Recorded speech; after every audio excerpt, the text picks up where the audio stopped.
Dia 19 de abril, conhecido como Dia do Índio. Na verdade, esta data deveria ser chamada de Dia Nacional de Resistência e Luta dos Povos Indígenas. Esses povos que, na verdade, são os primeiros donos da terra, os povos originários, os que sofreram toda sorte de violência durante a colonização. Milhões de indígenas foram mortos. Este nome indígena, inclusive, foi dado pelos colonizadores. Muitos foram escravizados. E até hoje, os indígenas lutam pelo reconhecimento e pela demarcação das suas terras, pelo respeito às suas tradições culturais, à sua visão de mundo, à sua religiosidade. Os indígenas lutam para serem integrados na sociedade brasileira, não como um segmento a quem deve ser imposto o mesmo modo de viver que outras populações têm no Brasil.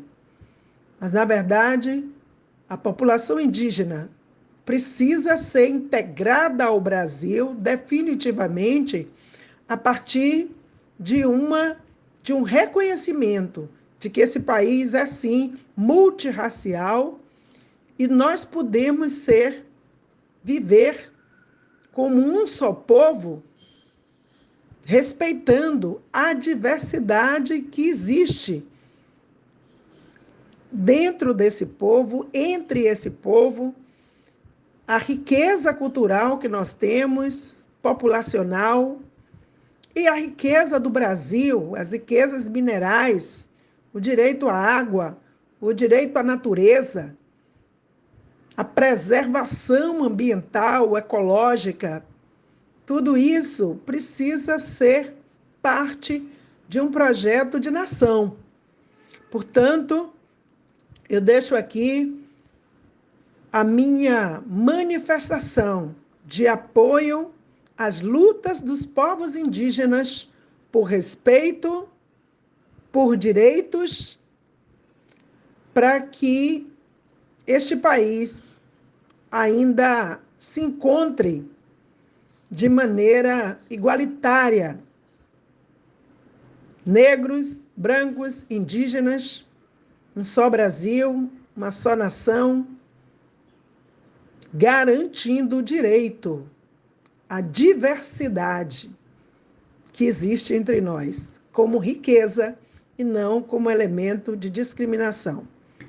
Quero também destacar o que vem acontecendo no estado do Amazonas. É uma situação absurda, porque diante de um caso que está sendo considerado o maior caso de extração ilegal de madeira na Amazonas, o superintendente regional, o Alexandre Saraiva, ele esteja sendo trocado, porque fez uma denúncia de que o ministro do Meio Ambiente, o Ricardo Salles, estaria atrapalhando as investigações. Todo mundo sabe que há algum tempo, alguns meses, no ano passado, o Ricardo Salles foi flagrado numa reunião com o presidente Jair Bolsonaro, falando que seria importante aproveitar esse momento da pandemia para passar a boiada. É um representante aberto dos interesses dos grileiros no Amazonas. E esse ministro, diante dos fatos objetivos, de fartas evidências, provas nesse escândalo de extração ilegal de madeira, apreensão de um grande carregamento considerado um dos maiores dos últimos tempos, o ministro orienta a substituição do Alexandre Saraiva, não é? Então, o Saraiva foi substituído, ele manteve a denúncia, encaminhou ao STF, nós esperamos que o STF apure a fundo, de fato, não é? Analise os fatos, melhor dizendo, e tudo que foi as provas coletadas pela operação da Polícia Federal e tome uma decisão, inclusive no sentido de afastamento desse ministro Ricardo Salles.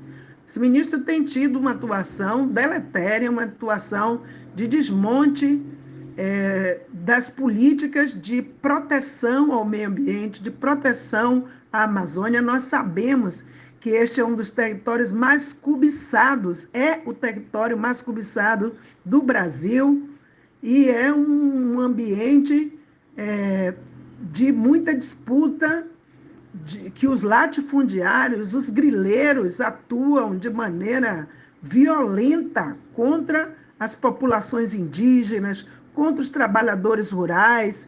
Portanto, nós não podemos, nós, o povo, a cidadania, as instituições, precisam, de fato, reagir ao que acontece na Amazônia, no estado do Amazonas, no sentido de proteger a nossa grande floresta, o nosso pulmão brasileiro e pulmão do mundo. Então, é preciso, de fato, apurar esses fatos, punir os responsáveis, porque o ministro não está acima da lei. O ministro tem que respeitar a Constituição e toda a legislação de proteção ao meio ambiente. A Amazônia é patrimônio do povo brasileiro.